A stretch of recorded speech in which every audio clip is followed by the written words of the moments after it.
We are here about every second or third Tuesday of the month. There's a schedule that is out front. We try very, very genuinely to try to accommodate lectures and topics that maybe everyone would like or have an interest in. In July, from really our Saturday conference, we got a lot of feedback about the evaluation, physical exam findings and the evaluations of the elbow and shoulder. And so I'm going to tackle that a little bit, and I'm really going to go in a little bit on, how I examine the shoulder, what kind of things I look for, and maybe correlate that with very common conditions in the youth athlete with some x-rays and then some treatment as well. So we're just going to kind of go through the evaluation of a shoulder in a youth athlete, and we're going to do that coming up in July. But this is a disclosure to the participants, Coffee Kids and Sports Medicine Beyond Bandages, Psychological Management of Pain in Children and Adolescents. And I will introduce that in just a bit. The approval statement, Texas Scottish Rite Hospital for Children is approved provider of continued nursing education by the Texas Nursing Association, approval and accredited approver with distinction by the American Nurses Credentialing Center Commission on Accreditation. Requirements for successful complement learning objectives. The registered nurses will have increased knowledge of the role of psychology in the assessment and treatment of children and adolescents presenting with pain-related concerns. To receive credit for this continuing nursing education activity, the participant must, number 1, sign in, number 2, be present for the entire activity, number 3, complete and turn in activity evaluation form at the end of the workshop, 4, add your name to the CE certificate, keep the original and turn in the yellow copy. Once a successful completion has been verified, a certificate of successful completion will be awarded for 1.0 contact hours. Conflicts of interest, the activities nurse planner has determined that no one who has the ability to control the content of the CE activity, planning committee members and presenters, authors, content reviewers has a conflict of interest. Well, it's my pleasure to introduce Dr. Teresa Collins-Jones. She joined the Scottish Rite staff with a primary interest in the topic that we're talking about. When you look at her credentials, she has an interest at a national, really an international level when it comes to looking at the psychology behind pain in our children and adolescents. Although she's treated my patients, which are primarily athletes, some of her primary focus has been in our spine population as well. And so from a back pain to complex spine deformity to the youth athlete, she has a tremendous amount of experience in this topic. So we're excited to have Dr. Collins-Jones to give us a talk on pain. So I have no disclosures or conflicts of interest. And so we kind of went through some of the learning outcomes. Hopefully by the end of this morning's talk, you'll know about the contextual factors that we need to consider when we develop treatment plans for children and adolescents who present with pediatric pain. And also you'll have an understanding of the psychological methods that we use to assess and treat pain in children and adolescents. So I want to start with what is pain. First of all, you look at the Webster's dictionary and it says pain is physical suffering or discomfort caused by illness or injury. But when you look further, the definition has an unpleasant sensation and emotional experience linked to tissue damage. So right there, you see psychology as a part of the definition of pain. And the experience of pain is different for everyone. So sometimes we use the word pain. I'm just going to get this a little closer to me? Okay. I told you I'm not very loud. Okay, thank you. Sometimes we use the word pain to refer to emotional or psychological distress. So we use pain in many different ways as a word. But some doctors used to think that small children and infants did not feel pain. We now know that children of all ages feel pain. Even premature babies feel pain. So young children may be more sensitive to pain than older children because the nerves that control pain are not fully developed. Disabled children feel pain. So young children, babies, and the disabled, where did it go? May be more likely to have their pain not recognized and not managed because they cannot tell people about their pain, so they're more at risk. So there are different ways of feeling and describing pain, which also makes things very complex, and as a result, it's very difficult to treat. So many children and young people suffer with persistent pain, disability, and distress. The concept of chronic pain in children is often difficult to consider and accept because we don't think of children as having something that's chronic. When a child has pain that lasts for an extended period of time, it will impact their ability to function. It impacts their schooling, their friendships, their family life, their emotions, and it may impact all of their development. So much of the suffering associated with pain, however, is treatable. And psychological treatment can help with a return to more normal behavior and promote activities that foster developmentally appropriate behaviors. So pain should be treated. Untreated pain can cause anxiety and depression, irritability, exhaustion. It can cause problems with eating and sleeping. It can cause problems with behaviors. Many children will start to regress behaviorally. And pain can also change the brain and make future pain worse. It can slow healing, it can disrupt treatment, and it may cause medical problems. Pain that is not controlled makes children afraid, and for medical providers, that becomes a real issue when they're afraid to come and see you. So again, when we say chronic pain, we're looking at pain that lasts for more than 3 months, and it falls beyond the normal point of healing. Chronic pain is estimated to affect between 5 to 38% of children and adolescents. The origin of pain conditions in the pediatric group is important because they have a developing pediatric nervous system that can be vulnerable to pain sensitization and the development of neuroplasticity. So research indicates that early neonatal and childhood pain experiences can alter pain sensitivity later in life. So appropriate pain management in child is important because a child's early pain experience will shape their response to pain as adults. Poor pain management in children can put them at risk for persistent pain and increased impairment as they transition to adulthood. And it's even linked to the development of chronic pain conditions.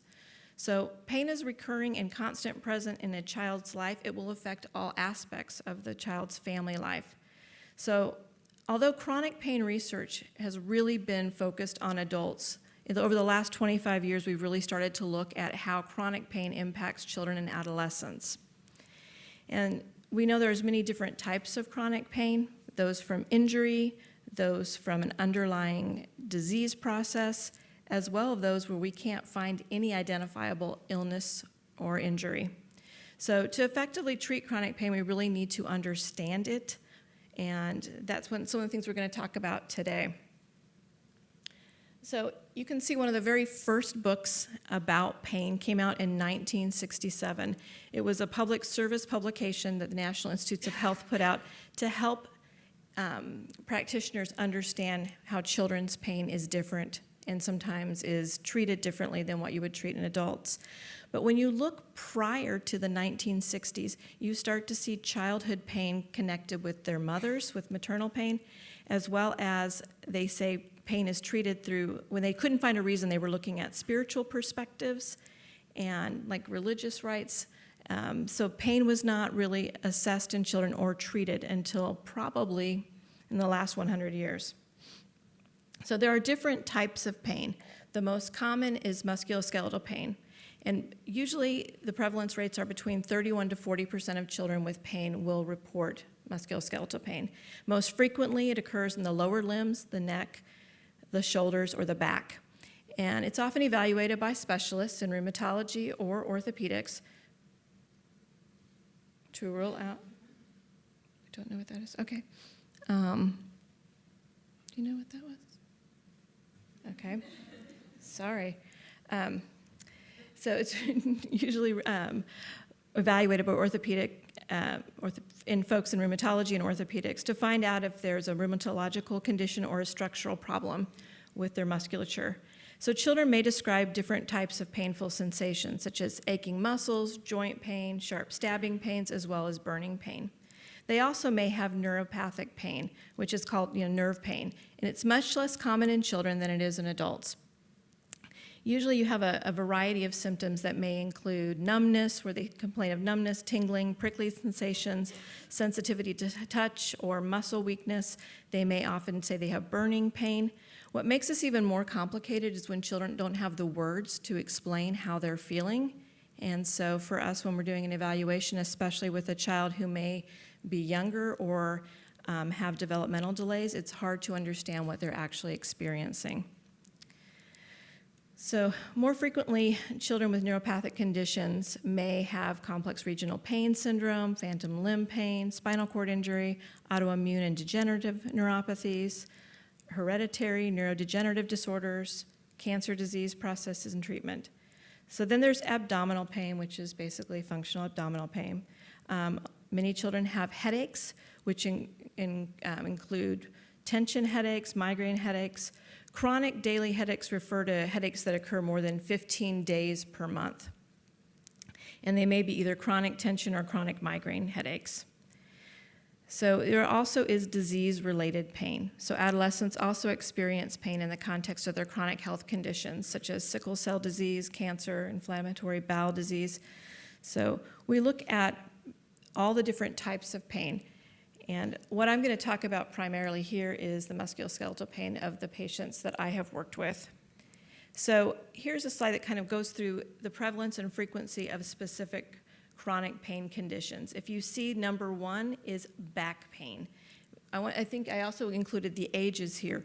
When you look at the most common ages, it's between 15 and 19. So that's the time when adolescents are in high school and in college, making major life decisions as to what they want to do when they finish school.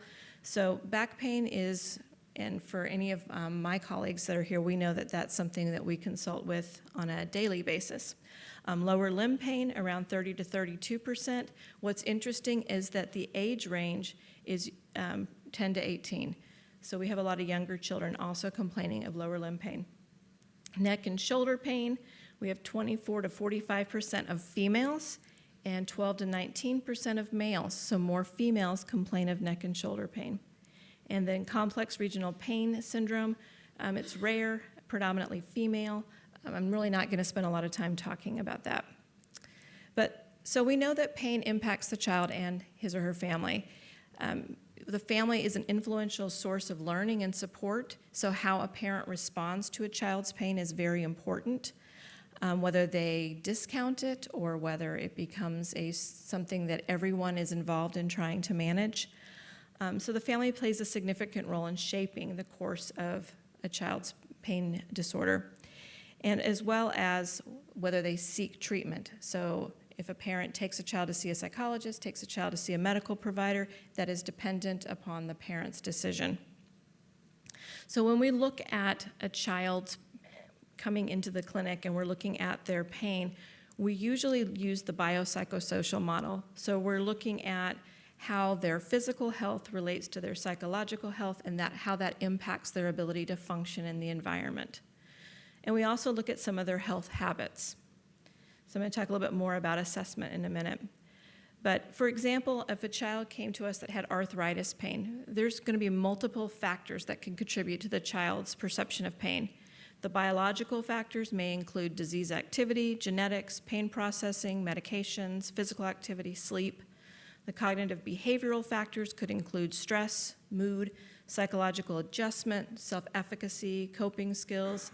And then when we look at the environment, we're looking at the parent pain and stress response, family relationships, peer relationships, school attendance, peer relationships. So there's so many different factors, and you have to take all of them into account because that typically explains how that child then is managing his or her pain. So we also have to look at the role of culture. Different cultures have different beliefs and attitudes about pain. Also affects their healthcare practices, their help-seeking behaviors, and their receptiveness to medical intervention, including psychological intervention, and how culture shapes how they make sense of their symptoms and the suffering. So we also have to look at their language. Oftentimes when we are trying to talk with some of our patients that are from different cultures and that maybe have different languages. Some of the words that we may use may not be the same words that they use, so we may not be discussing the same thing. So when you look at social relationships on pain, the child's pain experience is affected by the assessment of pain and then what actions the family takes. So these are all things that will affect how a child's pain is treated. So one aspect that psychologists look at is a child's cognitive styles. We look at their beliefs, appraisals, or expectancies about their pain. Do they feel like they have control over their pain? Do they believe that they are unable to function because of their pain? Do they describe themselves as being disabled? Do they believe that their pain is a signal of damage and that exercise and activity should be limited? We look at, do they believe that their pain is influenced by their emotional state? Do they believe that taking medicine is appropriate for treating chronic pain? Do they believe that family members believe them and will assist them when they are in pain? And do they believe that there's a medical cure for their pain? So that's really important. That's a big part of what we do, is assess what their beliefs are about pain and about treatment. We also look at one's coping skills, whether they're using active or problem-focused coping or passive or emotion-focused coping. And we know that those who tend to use more emotion-focused coping often do more poorly when it comes to treatment. So I'm going to give you 3 different case examples, and one is right here from the Frisco campus. And it was a 15-year-old female that was diagnosed with a SLAP lesion and an incomplete tear of her left rotator cuff. And she was referred to the psychology department by Dr. Ellis for further assessment of her mood, assistance with developing pain management strategies, and with making decisions regarding her medical treatment. This teen described having shoulder issues that began when she was 9. She thought that the soreness was from overuse and didn't think anything was wrong with her. Even when she saw the x-rays and when Dr. Ellis spent time with her, she thought that she could just push through it. This was an elite level gymnast who is in the gym 6 days per week, around 30 plus hours per week. She described having more intense pain in her shoulder when hanging on the uneven bars, and the least amount of pain when she was on the beam, using her arms to hold her weight. She reviewed how she ignored the pain. She pushed through it despite knowing that she could be causing further damage to her shoulder. What was interesting is that she believed that if she ignored it, it would go away. She was rewarded for ignoring it. Her coaches told her, "You will continue to excel if you just push through it." So when the medical team told her that she actually had an injury, and when they went in actually to do surgery, it was more extensive than they thought, she really questioned whether they were telling her the truth, because she thought that her coach was telling her the right thing just to push through it. So we discussed the purpose of pain and how she had taught herself to ignore it, and how the pain that she had been experiencing was for a reason. We talked about just what was happening to her body at the time that she was coming in for treatment, and she was really weak. She couldn't do the same activities that she had done before in the gym, and she really felt like her performance was suffering. So she decided to have surgery. After surgery, however, about 2 or 3 weeks afterwards, she went to practice to observe what her colleagues, her teammates were doing, and her coach gave her the message, "You know, your time off from sport is really just a suggestion." So even though Dr. Ellis said you cannot participate in activities, I really think that you can. That was just a suggestion on his behalf. So she is a girl who always wanted to please everyone. She felt very much in the middle between her medical providers, her coaches, and her parents. So my job was to help her make sense of all of this, as well as communicate with her team, because I thought they needed to be informed of what her coaches were telling her, as well as her confusion over her diagnosis. So I did share this information with Dr. Ellis and the physical therapist she was working with, and they were able to provide her with additional education and address her concerns, talk with the parents, and reinforce the limitations that she had placed on her activity level until she was healing. So most of what we do is based in research. So I just kind of looked at a few articles and put these in here, but with psychology and pain, it's really just kind of exploded over the years because we have so many better ways of assessing pain and determining whether or not children improve. So outcome-based research really helps guide us in determining what we should be doing with patients to help them improve. And the research is exponentially better than it used to be. So there is a lot that we know. So the first thing I do when a child comes to me on a pain referral is I need to assess their pain. So I need to look at their behavioral and emotional functioning, I need to look at their coping skills, and I need to look at their health-related quality of life and physical functioning. So an example of one that I saw just recently is a child that came in for back pain. So first thing I did was a pain history. It's a 16-year-old female who had been a varsity cheerleader. She had initially presented to an orthopedic clinic when she was 13 years old after an injury where she bounced on a trampoline and landed on her back on the edge of the trampoline and ended up with a fracture at the T11 or T12 area. She underwent physical therapy, had her activities limited, and her pain improved. But after making her high school cheerleading squad, she began to complain of back pain in the mid-thoracic region. She was prescribed a TLSO brace to wear for 6 hours per day. She also had an epidural injection using a local anesthetic and steroids. But again, there was no relief, so a psychological consultation was requested. So I started looking at her emotional functioning, her physical functioning, her lifestyle factors, her sleep, her family relationships, and her school functioning and peer relationships. And what I found out is there had been a significant change in her peer group. She disliked the girls on her cheer team. She had a difficult time getting along with them. She was depressed. She now no longer wanted to be active. She was spending her time in bed watching Netflix. She quit cheer due to the pain, but then also said also due to the drama with the other girls. She was not sleeping. She was staying up late and missing school, at least the first 2 periods of school. Further exploration found that her parents had recently separated. Her family was now having financial issues. She just wanted high school to be over with. The entire time that I was in the room, both the young lady and her mother were tearful. Mother stated, "I just want to make this better. Can't you do something to just make the pain go away?" Unfortunately, it wasn't a quick fix, and I had to explain to them how it was more than just a shot. They were they were given a soft corset for support. They were told to go to physical therapy for core strengthening.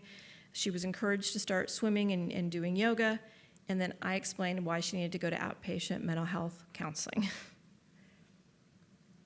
So it's interesting that when we look at precipitating events before the pain onset, there are usually a third of the cases that do not report any precipitating event. And this is from a study that was just done in 2018 at Harvard Medical School and Children's Hospital. But it's pretty accurate, and most research studies will tell us there's about a third of the children that are referred that we don't know why they're having pain. You can tell from the other 66.3%, we know what those are. We have injury, we have chronic disease, we have infection, illness, and surgery. But for that third, we're not sure what caused the pain. So that's where we start gathering the pain history. We're looking at the pain onset, the frequency and duration, the location, the patterns and triggers, what they're doing to help stop their pain or minimize their pain, what treatments they've had, their beliefs about pain, and their expectations for treatment. We also look at their emotional functioning. Are they demonstrating any symptoms of depression, anxiety, and how long have these symptoms gone on? We also look at their physical functioning. What is their daily life like? Are they active in school? Are they attending school? Are they involved in physical activities? Are they engaged in activities with their friends and their family? We also look at their lifestyle factors. What is their diet and nutrition like? Caffeine intake, alcohol or tobacco use, drug use, sexual behavior, history of trauma or abuse. We assess their sleep problems. What time are they going to bed? When are they waking up? How long are they sleeping? Are they waking up in the middle of the night? What's the quality of their sleep? Do they have daytime sleepiness? Do they have a routine that they follow? Is there a family history of sleep disorders? And are they taking any medications to help them with sleep? We also look at their family relationships. How is the overall family functioning? How does the family respond to their pain complaints? How does the family help them with managing their pain? And the impact of the pain problem for the parents. Are parents missing work? Are parents having to make multiple medical appointments? Are parents having to stay home because the child's missing school due to pain? And then we finally look at school functioning and peer relationships. School attendance is a huge thing that I look at because it often allows me to see how much of an impact their pain is having on their daily functioning. Is it affecting their academics? Are they missing so much school, or are they unable to concentrate? Do they have school-related stressors? Do they have peer relationship issues, romantic relationship issues? And how do their peers respond to their pain? So those are all things that I do during a pain history intake. Then I usually like to give some psychological assessment measures to assess the child's pain. These kind of augment the interview that I do. So I really want to look at pain intensity. I want to look at emotional functioning, physical functioning, their sleep, as well as parental response to pain and family function. So one of the things I use is a pain scale. And oftentimes I'll have them rate their pain every day between appointments to see if their pain is increasing or decreasing. And I'm looking at a lot of different things in a log that I'll show you in a second where I want to find out what's contributing to their pain. I look at their quality of life. What activities are they engaged in and how are they feeling about them?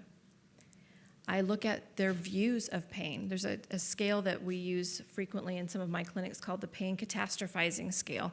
I have a few of my surgeons that really enjoy this scale because it allows them to see how the child views pain. We look at whether the child ruminates, cannot get their mind off of the pain, whether they magnify it, a little pain becomes a big pain, or whether or not they feel helpless and like nothing that we do will make a difference. We also look at I look at their functional disability. What are they no longer able to do since they've began having pain? I look at their sleep. I want to find out all about their sleep and how it affects them, as well as their family, how their family is functioning. If you can see, I'm asking these questions not only in a clinical interview, but then I'm also using instruments to back up to see if there's any difference in what they report versus what they say. And then finally, I like to look at their coping. What coping mechanisms do they use, and are they effective?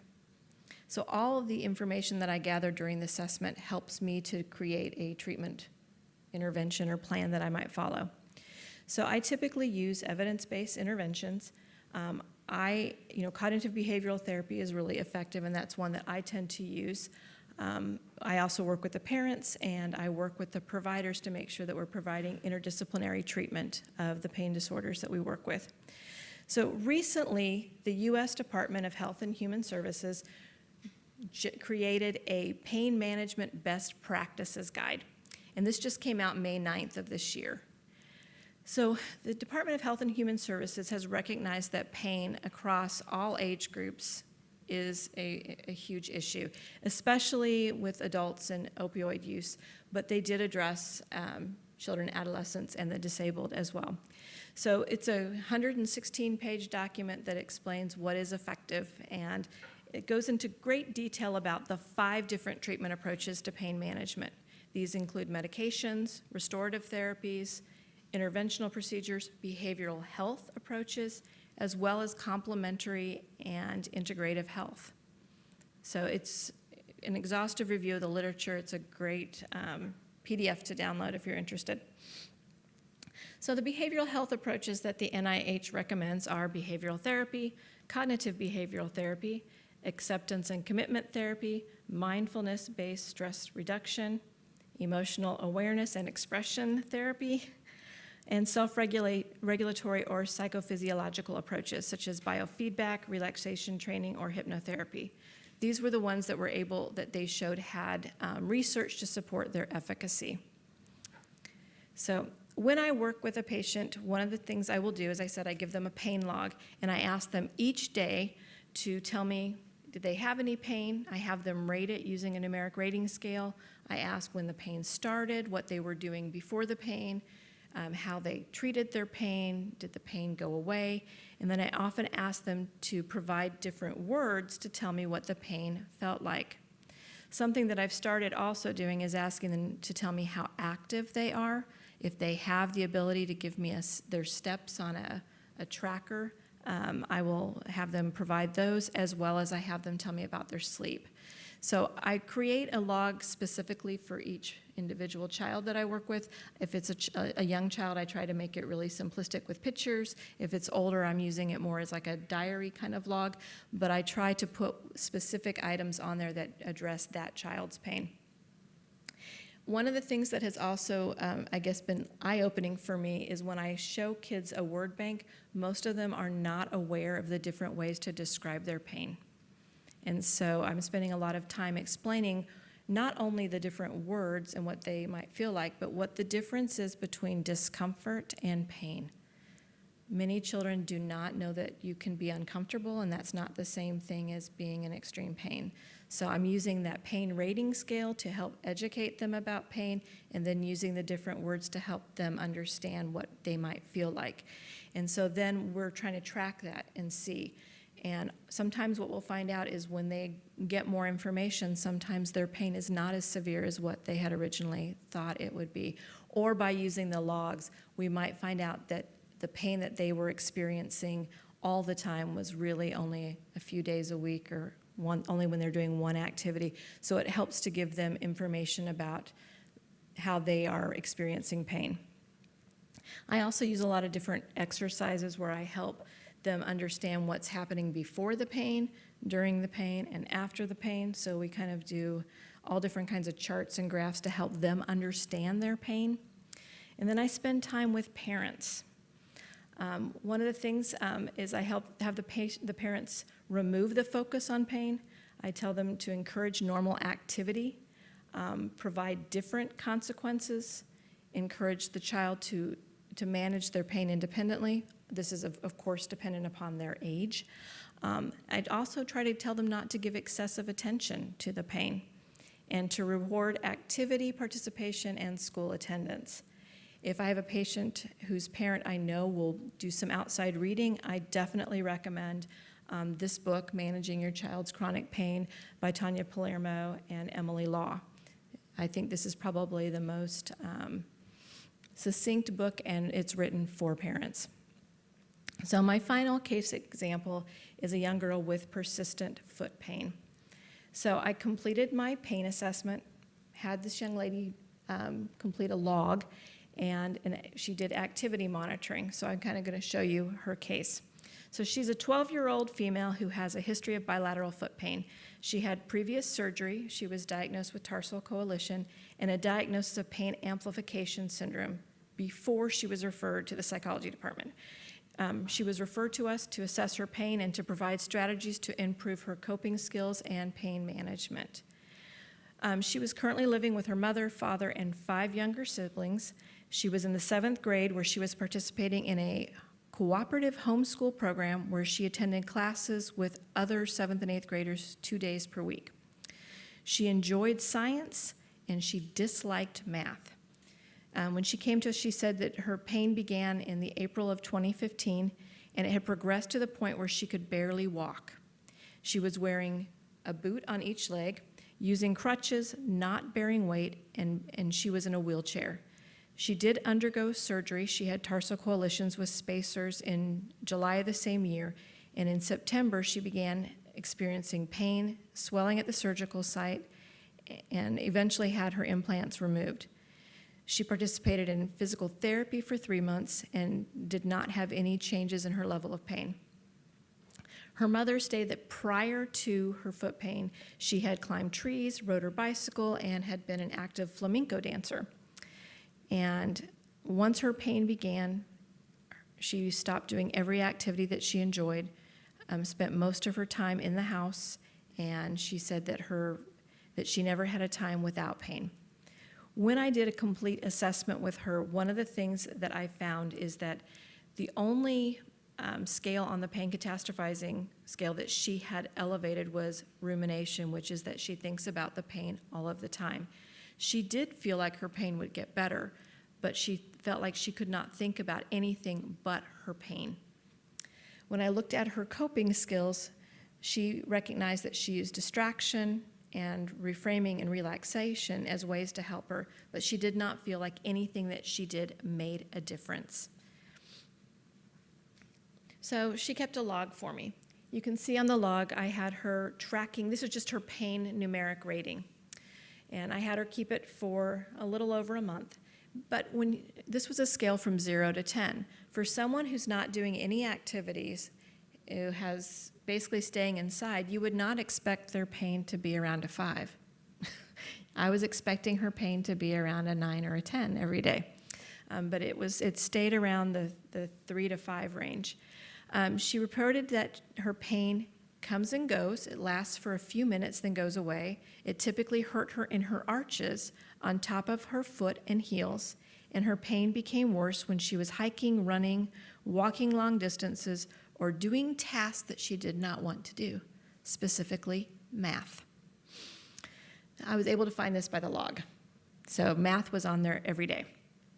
She was able to tell me that her pain felt tight, throbbing, piercing, pressing, stinging, pinching, stabbing, pulsing, piercing, squeezing, and that her pain decreased when she was more active.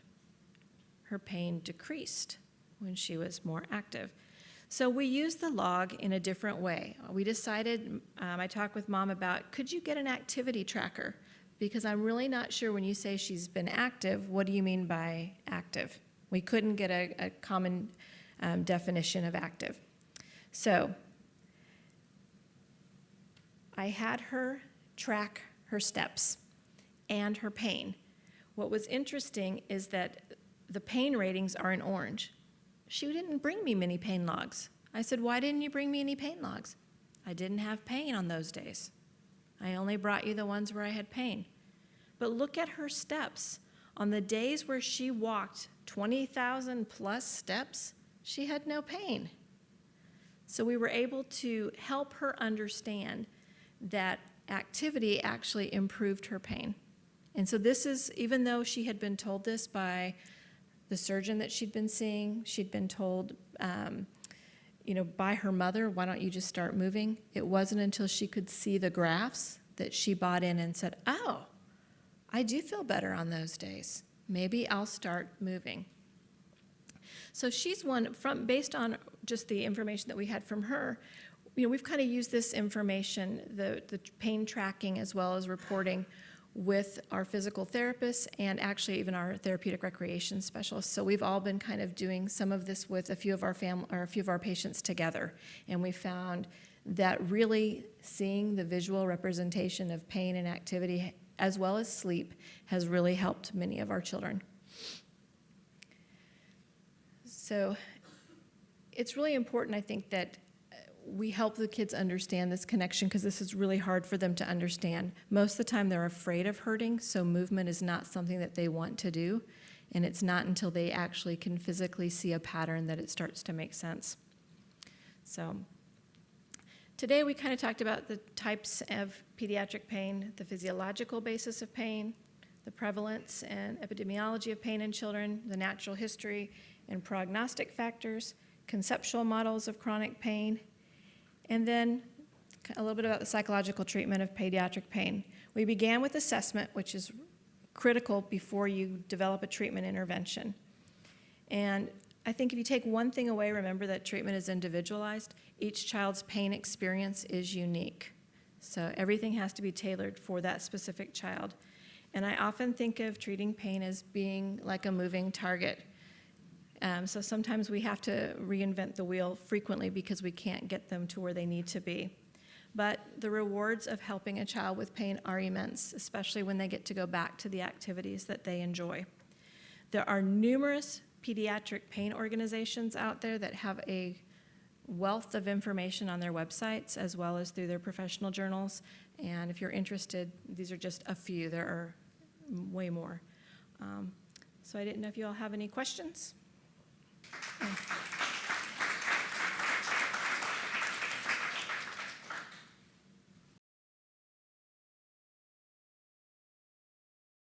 That's a great question. You almost kind of set it right up for me to tell you about. There's actually one of our orthopedic surgeons, Dr. Brandon Ramo, we started looking at why some children after spine surgery seem to do well with managing pain and are able to return to function versus some that do not. And so we started comparing children with the same exact curve that have this same surgery. We're like, why is there this vast difference? And one of the things that we were able to determine is that the way that they view pain. So we started using the pain catastrophizing scale, and we were looking at the children that view the pain is never going to change, they feel helpless, are the children who have poorer outcomes than the children who view that this is temporary and it's just going to get better. So the diagnosis is the exact same. The surgery was the exact same. It was the child's perception of their surgery as well as they feel that they're disabled and that the pain's just never going to go away.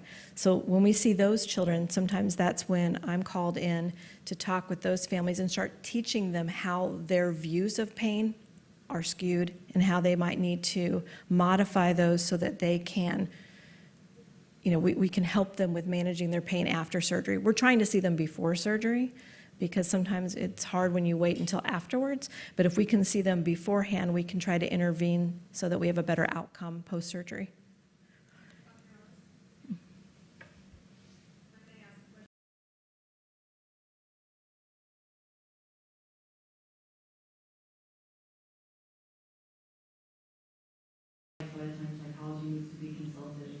When you have a patient who has, like Dr. Ellis said, atypical appearance or presentation of pain, diagnosis you've seen, but also when you start asking what makes the pain better, and they say nothing.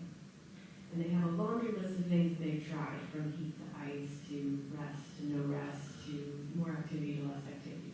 Nothing makes the pain better. The other thing is that nothing makes the pain worse.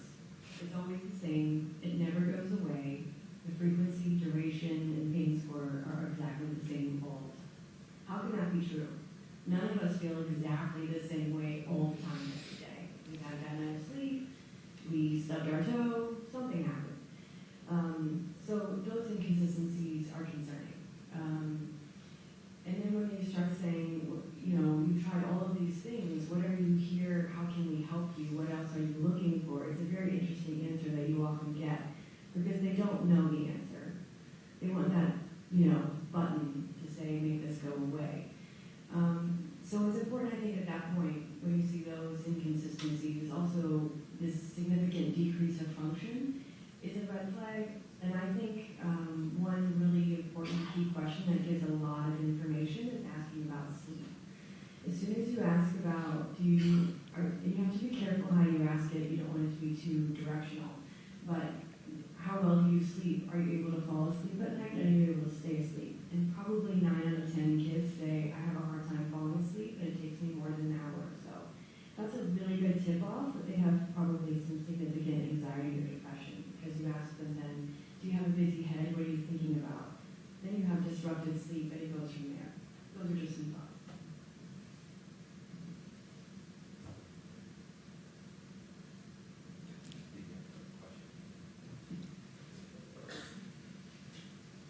Thank you.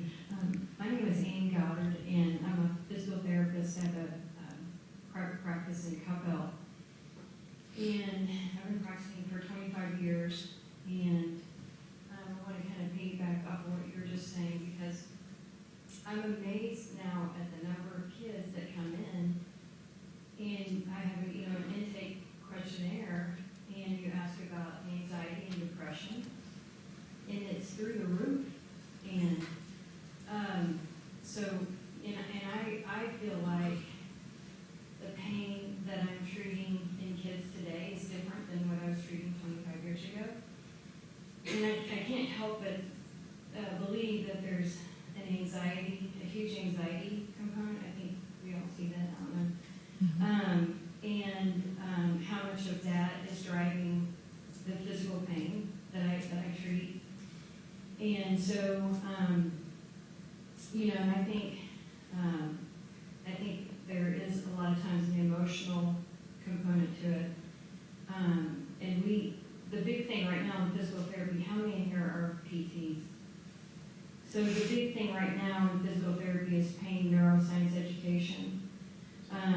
And just, we had a therapist that just became certified in pain neuroscience education. And the big thing on that in pain neuroscience education is, for adults and children, is teaching the physiology behind pain. Mm-hmm. And there's actual research that shows with functional MRI that you can teach someone about pain, how pain is experienced in the brain, and you teach them about pain, and then their sensitivity to their nervous system actually decreases. Mm-hmm. And so we've been incorporating a lot of that into what we're doing, just this idea of how we use our words to describe what's going on with them, you know, can be very, can lead people down the wrong path. Like the words that I say all day long, every day, can lead people down the right path or the wrong path. So just being mindful of the words that I use to describe pain and what's going on. But then also, the other thing that I'm interested in that I'd love to hear more about is this idea of going back to anxiety and using not behavioral modification, but this idea of your autonomic nervous system being out of balance, so chronically living in your sympathetic nervous system versus, you know, parasympathetic nervous system, and the how when that's out of balance and they're in their sympathetic nervous system chronically, and how to get them back into balance. And so using things like resonance frequency breathing to bring their system back into coherence, and we even have monitors now that we can use to show them. It's biofeedback to show them, and it's amazing to me. I've started using that, and these kids that come in that have high anxiety, I mean, they definitely are scoring the worst, and you can show them that very simply, and then show them strategies to start to get control over them, and trying to teach them not to allow, not to get hijacked by their emotions, but that also there's a physiology behind this pain, that their emotions are linked to their physiology. Mm-hmm. And so I'm trying to make that connection. And then just one other thing, I'm going to shut up. I've had 3 cases in 25 years of kids that present kind of like this last case study, where their pain is way out of proportion to, or their symptoms are way out of proportion to how they're acting. And like they've had a minor injury, but the pain persists. They come in, they're on crutches. And so I've had 3 cases where they were diagnosed with AMP, amplified musculoskeletal pain. And so I was wondering if you could talk a little bit about that, because the cases that I've had, a lot of times they're difficult, but they require like a multidisciplinary, very intensive rehab strategy. And one of the gals ended up going to Cleveland Clinic and was in therapy 5 or 6 hours a day for 3 or 4 weeks. Anyway, I was just wondering if you could speak to that a little bit, because we do see that every now and then. Anyway, thank you. Sure. I think when you see someone that has pain that has progressed to like amplified pain, you need to look at how it started, what was happening, and that's where the whole assessment comes in. What were they thinking? How was it treated? What are the parents' perceptions or caregivers' perceptions? So there's so many different factors, because it didn't just happen overnight. It happened over the course of months or years. So you need to find out what happened along the way to get them there. And then you have to address the things that are inaccurate, so their beliefs about pain. You mentioned the psychoeducational information about pain. Not only is that critical for the child, but for the parent. Because I've been in the room where parents have said, you can't move, you're going to make it worse. And I've heard parents say things like, like after spine surgery, there was a young man that we worked with last week that was afraid to move after surgery. It's been a year. He quit everything, even started doing homeschool, because he thought that he was going to become paralyzed if he moved because the screws in his spine would move. And we had to sit, the surgeon, we had the x-ray up, and we had to explain to him, your screws aren't moving. You are not going to be paralyzed if you move. And we had to explain everything, and it's like almost instantaneously, you could see this relief come over his face because he had these beliefs that had basically, immobilized him. He was unable, but he hadn't shared them. He didn't come in, he didn't call, he waited till he had his annual checkup to come in. So we have to start looking at all of those things, but it's not a quick fix. And I do think with amplified pain, it typically is not just the psychological aspects, but you're going to have to reintroduce them to activity. And so that's where psychology and PT work hand in hand. And we're very lucky, we're very fortunate to also have recreation therapy and occupational therapists, and everybody works together to try to get these kids past their fear to start moving again.